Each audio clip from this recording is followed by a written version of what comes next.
Hey guys, welcome back to another episode of Auto Amateur. In this video, we're doing the brakes on this gorgeous 911 992 Carrera 4S. Let's go check it out.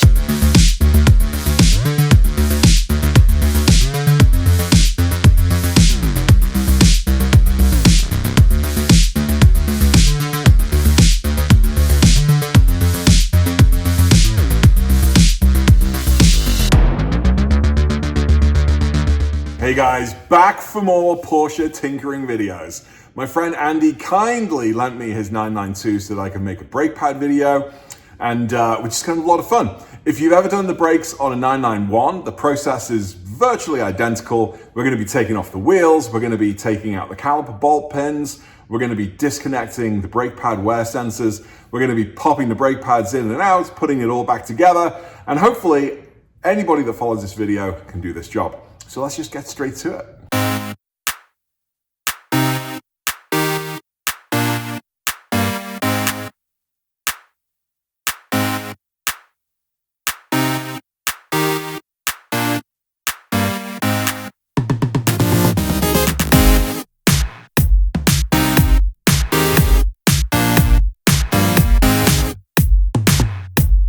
Okay, so here's the caliper of the first wheel.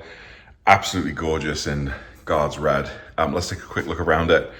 We've got the bleeders here for the brake fluid, which we don't need to touch today to do the pads.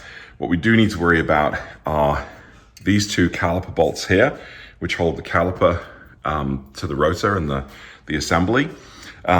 We've got spring clips here, which are going to be coming out, I believe, once we take the pads out, or they might actually just stay in place. We'll see. Here's the brake wear sensor though, and it actually looks in really good condition. I'll see what the top looks like when we pull it out, but we might not need to replace that. But essentially, once we've got the caliper bolts off and we've detached this, then we can pull the caliper back and we can suspend it up here from the front strut, take the pads out, push the caliper pistons back. I think these are 6 piston. You can see here 1, 2, 3, and so there are 3 on the other side. Push the pistons back, get the new pads in, mount it back on, bolts, brake wear sensor, and jobs are good.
Okay, let's do a little review. That one was super simple.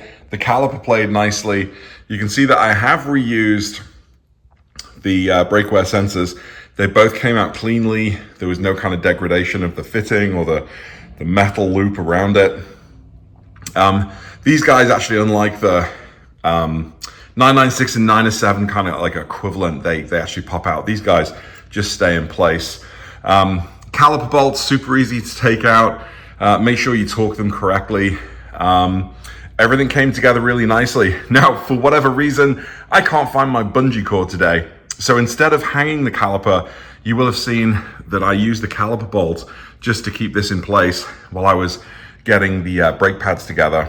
I like to use a little bit of that copper anti-seize. That really, just prevents the squeaking. I'd hate to put this all back together, get out on the road, and then of course you start hearing a little bit of squealing.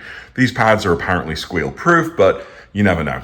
So this is the front one. Now let's go and see what the back looks like, because it's a little different.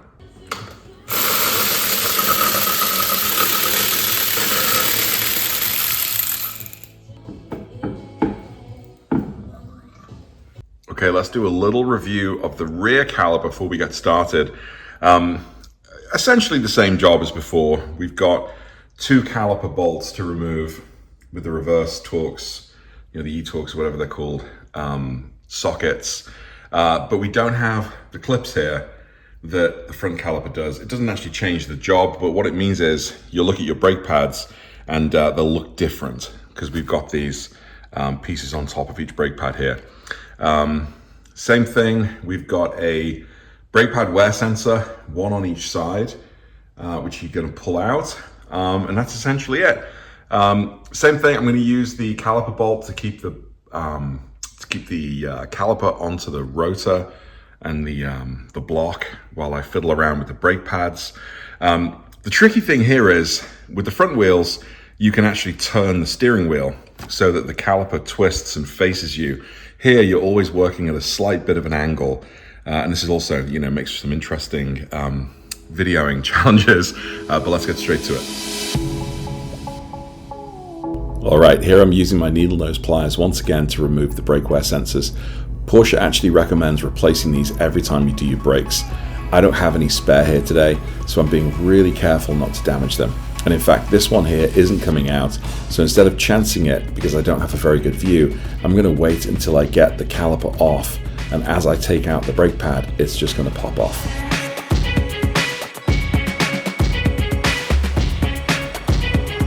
Now I'm going to break these two bolts before using my power ratchet to actually get them all the way out. Also, Porsche recommends replacing these bolts as well. They're relatively straightforward to get out, and they're definitely not very expensive. So I highly recommend replacing these every time you do your brakes. Just quick point to note, you're going to be doing 22 foot-pounds to torque them to the correct spec once you put them back in.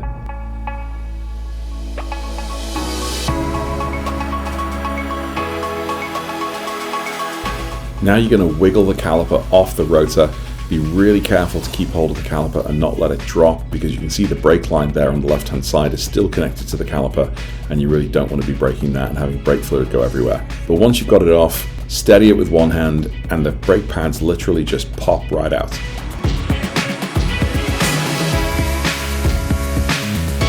Now, just like you saw earlier in the video, after I get this brake pad out, I'm going to be squeezing the pistons here to push them back inside the caliper, so that when I put the brand new brake pads in, which are going to be thicker, it goes onto the rotor just fine.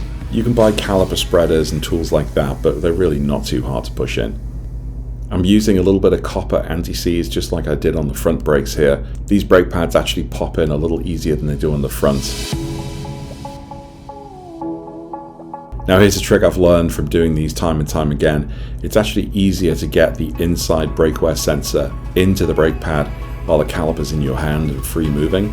Once you get it back on the hub, it's actually pretty difficult to do because you just don't really have the view or the access, and so you're doing it blind.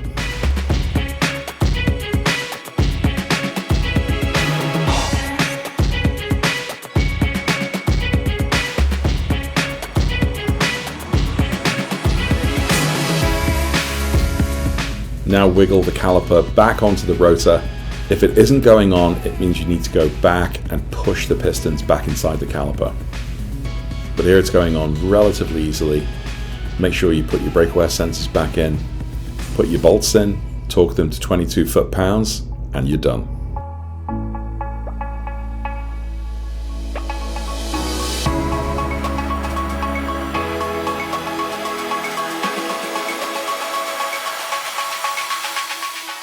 So let's take a look at what old brake pads and new brake pads look like next to each other. These are the rears and these are the fronts. You can see they look different and they've got a different amount of stopping surface area.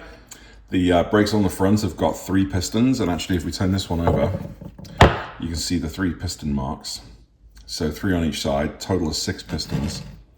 And then here, these guys have got 2 pistons on the back, smaller caliper, and again you can see here. Now these are the anti-squeal kind of pads, and actually when I took the other one of these off, this actually just fell straight off. This is supposed to do a good enough job of protecting the back of the pad and creating a barrier between the pad and the pistons, and it's supposed to help you with squeal. Like I said, I like to put a little bit of that copper anti-seize on, or that copper, yeah, anti-seize lubricant. The pad here, like these guys you can see, are super rusty actually. A lot of surface rust around the edges of the pads. Now, this guy drives his 911 through the Minnesota winters. The car only has about 20,000 miles on it, and I've known him for at least 5 years, if not 6 or 7 now. So not a lot of miles going on that car on an annual basis, but still, even just being exposed to the elements, you can see here what's going on. This isn't the first time he's replaced his pads. He tracks the car, so he does get a lot of fantastic use out of it. Now let's just have a quick look at thickness. You can see here, hopefully, there is quite a difference in the depth and the amount of material that's left on the pad. This one's probably just a little, I would say about half of what we've got here on the brand new pad. Let's take a look on the front brakes. About the same. Maybe just a little over half on the front, a little more wear on the rears. That's it. That's what they look like. Well, thanks a lot for checking in for another video, guys. More fun content soon, all about the 911s, of course, maybe with the odd Boxster Cayman thrown in the mix. I'm James. Like, subscribe, all that good stuff, and I'll see you in another video soon. Bye.